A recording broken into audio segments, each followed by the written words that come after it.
Hello, ഇന്നത്തെ vlog എന്താണെന്നറിയോ? നമ്മൾ ഇന്ന് കോഴിക്കോട്ടിലേക്ക് ഒരു ട്രിപ്പ് പോവാണ് കേട്ടോ. നമ്മൾ ബാംഗ്ലൂരിൽ നിന്നാണ് കേട്ടോ പോകുന്നത്. ബാംഗ്ലൂരിൽ നിന്ന് കൊച്ചിനേക്കാളും ഡിസ്റ്റൻസ് കുറവാണ് കേട്ടോ ബാംഗ്ലൂർ ടു കോഴിക്കോട്. എന്നാൽ പിന്നെ എന്തായാലും നാട്ടിലേക്ക് പോകണം. അപ്പോൾ ഫസ്റ്റ് കോഴിക്കോട് പോയി കഴിഞ്ഞിട്ട് ആ വഴി നാട്ടിലേക്ക് പോകാമെന്നാണ് വിചാരിക്കുന്നത്.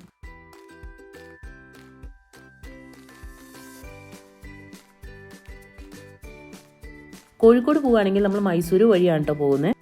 ട്രിപ്പ് തുടങ്ങിയിട്ടല്ലേ ഉള്ളൂ, എല്ലാവരും നല്ല ഹാപ്പി എക്സൈറ്റഡ് മോഡിലാണ്. കുറച്ചൊക്കെ പോയപ്പോഴാണ് കേട്ടോ നമ്മൾ ഈ സ്റ്റാച്യു കാണുന്നത്. ദൂരെ തന്നെ കാണാൻ നല്ല അട്രാക്റ്റീവ് ആണ്. സെയിന്റ് ബസവേശ്വര സ്റ്റാച്യു ആണ് കേട്ടോ ഇത്. അദ്ദേഹം കർണാടകയുടെ ഒരു സോഷ്യൽ റിഫോമർ ആയിരുന്നു കേട്ടോ. ഈ സ്റ്റാച്യു കാണാൻ നല്ല ഭംഗിയായിരുന്നു കേട്ടോ. അങ്ങനെ ഫൈനലി നമ്മൾ മൈസൂർ എക്സ്പ്രസ് വേ കയറാണ്.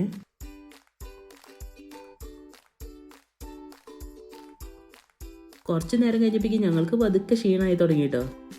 നമ്മൾ മോർണിംഗ് ഒരു 5-നാണ് കേട്ടോ സ്റ്റാർട്ട് ചെയ്തത്. നമ്മൾ ഓൾമോസ്റ്റ് മൈസൂർ എത്താറായേ.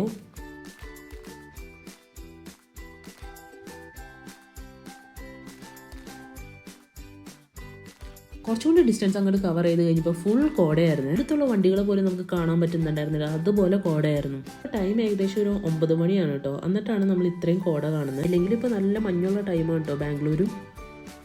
ബ്രേക്ക്ഫാസ്റ്റ് കഴിക്കാനുള്ള ടൈമായേ. മൈസൂർ റോഡിൽ ഹോട്ടൽസ് വളരെ കുറവാണ്. നോക്കി നമുക്കൊരു അടിപൊളി റെസ്റ്റോറൻറ്റ് കിട്ടിയിട്ടോ. ഇതാണ് മധു ടിഫിനീസ്. അത്യാവശ്യം ഫേമസ് ആയിട്ടുള്ള ഒരു റെസ്റ്റോറൻ്റ് ആണ്. ഇവിടെ നല്ല തിരക്കായിരുന്നു. ഇവിടുത്തെ തിരക്ക് കണ്ടിട്ട് നമുക്ക് ബ്രേക്ക്ഫാസ്റ്റ് കിട്ടുമെന്ന് പോലും എനിക്ക് ഡൗട്ട് ആയിരുന്നു കേട്ടോ. ഇനിയാണെന്തോ ഇത്ര ആൾക്കാരെ ഇവർ മാനേജ് ചെയ്യുന്നത്. ഉള്ളിലും പുറത്തുമായിട്ട് കുറേ സീറ്റ്സ് ഉണ്ടായിരുന്നു. അങ്ങനെ ഞങ്ങൾ പറഞ്ഞു ഒരു പ്ലേറ്റ് പൂരി, മസാല ദോശ, ഗീ റോസ്റ്റ് എല്ലാം.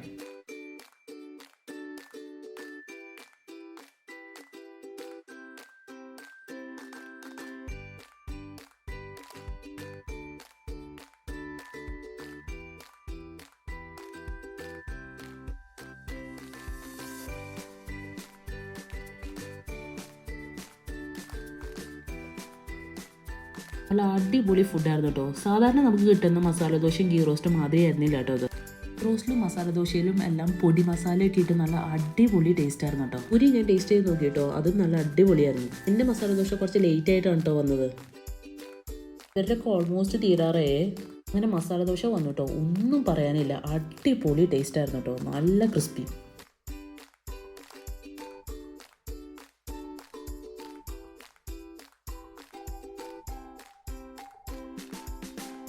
അങ്ങനെ ഒരു കോഫിയൊക്കെ കുടിച്ചു പിന്നെ ഞങ്ങൾ അവിടെ നിന്ന് ഇറങ്ങി കേട്ടോ.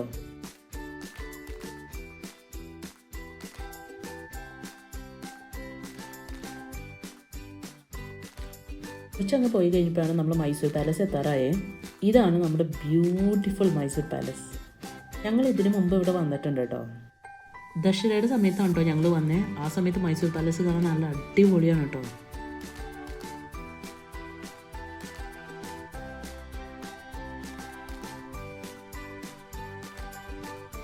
ബാന്തിപ്പൂർ എത്തുന്നേക്കാളും മുമ്പാണ് കേട്ടോ വഴിയിൽ നിറച്ച് ഇതുപോലെ വണ്ടികൾ കിടക്കുന്നുണ്ടായിരുന്നു. എന്താ നോക്കി കഴിഞ്ഞപ്പോഴാണ് ദൂരെ സൺഫ്ലവറിൻ്റെ ഫീൽഡ് കാണുന്നത് കേട്ടോ. ഒത്തിരി ആൾക്കാർ വരുന്നുണ്ട് കേട്ടോ ഇത് കാണാനായിട്ട്. ഇത് കണ്ടില്ലായിരുന്നെങ്കിൽ വലിയൊരു നഷ്ടമായി പോയാനെ. നല്ല വെയിലായിരുന്നു കേട്ടോ. പക്ഷേ ഈ നല്ല വെയിലത്ത് ഈ ബ്രൈറ്റ് യെല്ലോ കളർ ഉണ്ടല്ലോ, ഭയങ്കര ഭംഗിയായിരുന്നേ. പെർ പേഴ്സൺ ഇവിടെ 20 റുപ്പീസ് വെച്ചിട്ടാണ് കേട്ടോ ചാർജ് ചെയ്യുന്നത്. അങ്ങനെ കുറേ ഫോട്ടോസും വീഡിയോസും എല്ലാം എടുത്ത് ഞങ്ങൾ അവിടെ നിന്ന് ഇറങ്ങി കേട്ടോ. പിന്നെ നമ്മൾ കയറിയത് ബാന്തിപ്പൂർ ഫോറസ്റ്റ് ഏരിയയിലേക്കാണ്. കാട്ടാനേനോ എന്തെങ്കിലുമൊക്കെ കാണാമെന്ന് ചോദിച്ചാൽ ഞങ്ങൾ ഇങ്ങനെ സൂക്ഷിച്ചു നോക്കിക്കൊണ്ടിരിക്കുകയാണ്. ഞങ്ങൾ മാത്രമല്ല കേട്ടോ, ഫ്രണ്ടിലുള്ള എല്ലാവരും. അങ്ങനെ ഫൈനലി ഞങ്ങളൊരു ഇന്ത്യൻ ബൈസിനെ കണ്ടു കേട്ടോ. നോക്കി തളർന്നു കേട്ടോ. ഭാഗ്യത്തിന് അതെങ്കിലും കണ്ടത് നന്നായി. അങ്ങനെ കുറേ കഴിഞ്ഞപ്പോൾ നമ്മുടെ വയനാട് എത്തി. ഞങ്ങൾ എന്നിട്ട് ഫുഡ് കഴിക്കാൻ വേണ്ടി കയറി കേട്ടോ. ജിബി മീൽസ് ആണ് പറഞ്ഞത്. മീൽസ് എനിക്ക് ഒട്ടും ഇഷ്ടപ്പെട്ടില്ല കേട്ടോ. ആയത്തിന് സാൻഡിമോള് ബിരിയാണി പറഞ്ഞത്. സാൻഡിയുടെ ബിരിയാണി കുഴപ്പമുണ്ടായിരുന്നില്ല. റോഡ് സൈഡിൽ തന്നെയുള്ള ഹോട്ടലാണ്, പേര് ഞാൻ മറന്നുപോയി. അങ്ങനെ നമ്മൾ ഫുഡൊക്കെ കഴിച്ച് കഴിഞ്ഞാൽ നമ്മൾ ചുരം ഇറങ്ങി കേട്ടോ. ശരിക്കും പറഞ്ഞാൽ നല്ലോണം തളർന്നേ. ഓൾമോസ്റ്റ് ഒരു 7 o'clock ആയപ്പോഴാണ് നമ്മൾ കോഴിക്കോട് എത്തിയത്. അങ്ങനെ ഹോട്ടലിലൊക്കെ പോയി ഡ്രസ്സൊക്കെ ചേഞ്ച് ചെയ്ത് ഞങ്ങൾ വേഗം തന്നെ ബീച്ചിലേക്ക് പോയി. സാറ്റർഡേ ആയതുകൊണ്ട് തന്നെ നല്ല ട്രാഫിക് ആയിരുന്നേ. നല്ല ടയർഡായിരുന്നെങ്കിലും ബീച്ച് കണ്ടപ്പോൾ ഞങ്ങൾ സൂപ്പർ ഡൂപ്പർ ഹാപ്പി ആയിരുന്നു. ഇത്ര വൈബുള്ള ഒരു ബീച്ച് വേറെ കേരളത്തിലുണ്ടെന്ന് എനിക്ക് തോന്നുന്നില്ല.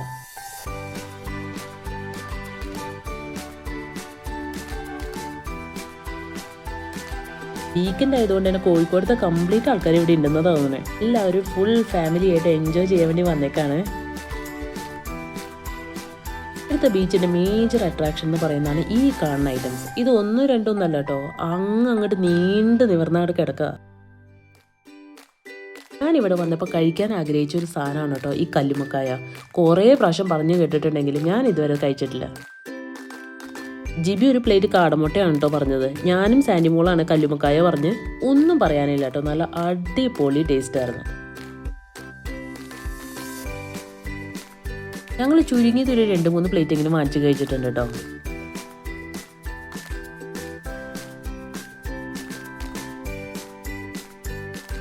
ഈ കല്ലുമ്മക്കായ കടലമാവും അതിലുള്ള എന്തോ മിക്സ്ചറിൽ ഡീപ് ഫ്രൈ ചെയ്തെടുക്കുന്നതാണ്. എന്തായാലും നല്ല അടിപൊളി ഐറ്റമാണ് കേട്ടോ. പിന്നെ ഉപ്പിലിട്ട് മാങ്ങ, ഇത് എത്ര എണ്ണം കഴിച്ചു എന്ന് എനിക്കെന്നറിയില്ല. കണ്ടൊരു പ്രത്യേകത എന്ന് വെച്ച് കഴിഞ്ഞാൽ ഇത് നമ്മൾ അവിടെ വെച്ച് കണ്ട കുട്ടികളാണ് കേട്ടോ. ഒരു വീഡിയോയിൽ ഇടണമെന്ന് പറഞ്ഞിട്ടാണ് കേട്ടോ അവർ പോയത്. ഞാൻ പറയാൻ വന്നത് എന്താണെന്ന് അറിയാമോ, ഇവിടെ എല്ലാവരും സെൽഫ് സർവിംഗ് ആണ് കേട്ടോ. പിന്നെ ഇവിടെ കാണുന്ന എല്ലാ കടയിലും നമുക്ക് ഈ സെയിം ഐറ്റംസ് തന്നെയാണ് കേട്ടോ കാണാൻ പറ്റുക. പിന്നെ ഈ കാണുന്ന ഒരു ഐറ്റം ഇതും കുറച്ച് ഡിഫറെൻ്റ് ആയിട്ടാണ് എനിക്ക് തോന്നിയത്. ഇതിന് ഇവർ പറയുന്ന ഐസ് ഒരുത്തി എന്നാണ് കേട്ടോ. ഇത് ഞാൻ ആദ്യമായിട്ടാണ് കേട്ടോ കഴിക്കുന്നത്. നമ്മുടെ ക്രഷ് ചെയ്ത ഐസിൻ്റെ ഉള്ളിൽ ഫ്ലേവേർഡ് ഷുഗർ സിറപ്പും കസ്കസും പിന്നെ അതുപോലെ തന്നെ കടലയും കൂടി ആഡ് ചെയ്യുന്നുണ്ട് കേട്ടോ. ഈ കടല ശരിക്കും ഒരു ഓഡ് മാൻ ഔട്ടായിട്ടാണ് കേട്ടോ എനിക്ക് ഇരിക്കണ മാതിരി തോന്നി. ബട്ട് അങ്ങനെയല്ല കേട്ടോ. കടലയുടെ ടേസ്റ്റ് വന്നപ്പോഴാണ് കേട്ടോ അത് കുറച്ചും കൂടി അടിപൊളിയായേ.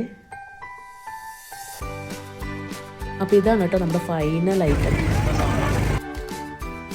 നല്ല ടേസ്റ്റ് ഉണ്ടായിരുന്നു കേട്ടോ, എനിക്കിഷ്ടമായേ. സാൻഡിമോൾക്കും ജിബിക്കൊന്നും അത്ര ഇഷ്ടമായില്ല കേട്ടോ. അങ്ങനെ ഞാൻ തന്നെ അത് കഴിച്ച് അവസാനിപ്പിച്ചു. ഇവിടുത്തെ കോഴിക്കോടുകാർക്ക് ഒരു അടിപൊളി സ്പോട്ടാണല്ലേ. ഒരു വീക്കെൻഡ് ആയെങ്കിൽ ഇവിടേക്ക് അങ്ങോട്ട് പോന്നാൽ മതി. ബീച്ച് നിൽക്കുന്നത് ഓൾമോസ്റ്റ് സെൻറ്റർ ഓഫ് ദ സിറ്റിയിൽ തന്നെയാണ്. അത് കാരണം വേറെ ട്രാവലിൻ്റെ ആവശ്യമില്ല. അങ്ങനെ നമ്മൾ ബീച്ചിലൊക്കെ കളിച്ച് കഴിഞ്ഞ് നമ്മൾ തിരിച്ച് ഹോട്ടലിലേക്ക് എത്തിയിട്ടോ. പിന്നെ വേഗം നമ്മൾ ഡ്രസ്സൊക്കെ ചേഞ്ച് ചെയ്ത് നമ്മൾ ഫുഡ് കഴിക്കാൻ വേണ്ടി ഇറങ്ങി. അപ്പോൾ വന്നിരിക്കുന്നത് നമ്മൾ ഒത്തിരി കേട്ടിട്ടുള്ള റഹ്മത്ത് ഹോട്ടലിലേക്കാണ് കേട്ടോ. അങ്ങനെ നമ്മൾ ഓർഡർ ചെയ്ത ഐറ്റംസ് എല്ലാം എത്തിയിട്ടോ. ബിരിയാണിയും ചിക്കൻ റോസ്റ്റും പൊറോട്ടയും ചിക്കൻ ഫ്രൈയും ഒക്കെയാണ് കേട്ടോ നമ്മൾ പറഞ്ഞത്. ഫുഡിൻ്റെ കാര്യം പറയുകയാണെങ്കിൽ ബിരിയാണി എനിക്ക് ഭയങ്കര സൂപ്പറായിട്ട് എനിക്ക് തോന്നിയില്ല കേട്ടോ. കുഴപ്പമില്ലാത്തൊരു നല്ല ബിരിയാണിയായിരുന്നു. കാരണം ഇതിനേക്കാളും നല്ല ബിരിയാണി നമ്മൾ കൊച്ചിയിൽ കഴിച്ചിട്ടുണ്ട് കേട്ടോ. അതൊക്കെ കഴിഞ്ഞ് നമ്മൾ അന്നത്തെ ഡേ വൈൻഡപ്പ് ചെയ്തു. അങ്ങനെ നെക്സ്റ്റ് ഡേ നമ്മൾ ഇറങ്ങിയത് എസ്എൻ സ്ട്രീറ്റും മിഠായി തെരുവും കാണാനായിട്ടാണ് കേട്ടോ.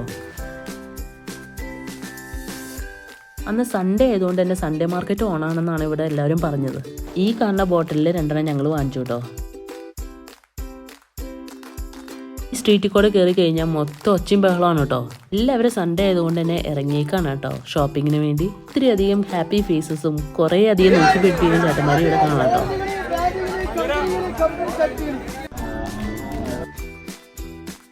കൊച്ചിയിലും ബാംഗ്ലൂരും എല്ലാം സ്ട്രീറ്റ് ഷോപ്പിംഗ് ഉള്ള കാരണം പ്രത്യേകിച്ച് ഞാൻ ഇവിടെ നിന്നൊന്നും വാങ്ങിച്ചില്ല കേട്ടോ.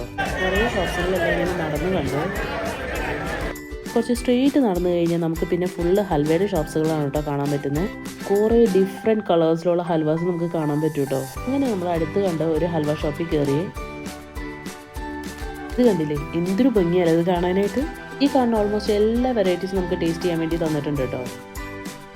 ആ മധുരം കൂടി കഴിച്ച് ശരിക്കും ഞാൻ കിറങ്ങി കേട്ടോ.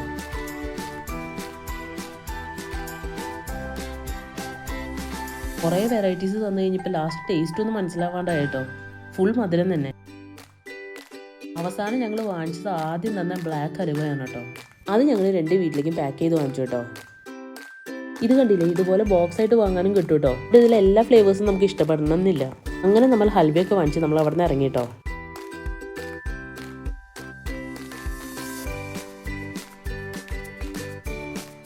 ഇവിടെ അടുത്തടുത്ത് നിറച്ച് ഹൽവ ഷോപ്സ് ആണ്. അതെന്നെ തന്നെയാണ് കേട്ടോ വിളിക്കുന്നത്. ഹൽവ വേണ്ട, തൊട്ടപ്പുറത്തെ കടയിൽ നിന്ന് വാങ്ങിച്ചു എന്ന് പറഞ്ഞു കഴിഞ്ഞാൽ അവർ കേൾക്കുന്നില്ല കേട്ടോ. ഇവിടുന്ന് കൂടി വാങ്ങിച്ചിട്ട് പൊക്കുമെന്നാണ് കേട്ടോ അവർ പറയുന്നത്. എന്തായാലും നല്ല തിരക്കുള്ള സ്ട്രീറ്റ് തന്നെയാണ് കേട്ടോ.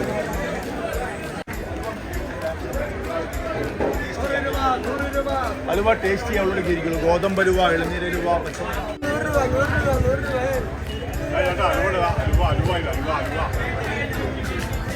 നടന്ന് ക്ഷീണിച്ച് കഴിഞ്ഞപ്പോൾ ഞങ്ങളൊരു ജ്യൂസ് കടയിൽ കയറി ജ്യൂസൊക്കെ കുടിച്ചു കേട്ടോ.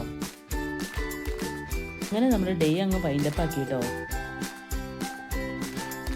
നെക്സ്റ്റ് ഡേയിലെ വിശേഷങ്ങൾ അടുത്ത വ്ളോഗിൽ ചേർക്കാം കേട്ടോ. ഇല്ലെങ്കിൽ ഒത്തിരി ലെങ്തി ആയി പോവേ. അപ്പോൾ ലൈക്ക് ചെയ്യാനും സബ്സ്ക്രൈബ് ചെയ്യാനും മറക്കണ്ട കേട്ടോ. Bye and take care.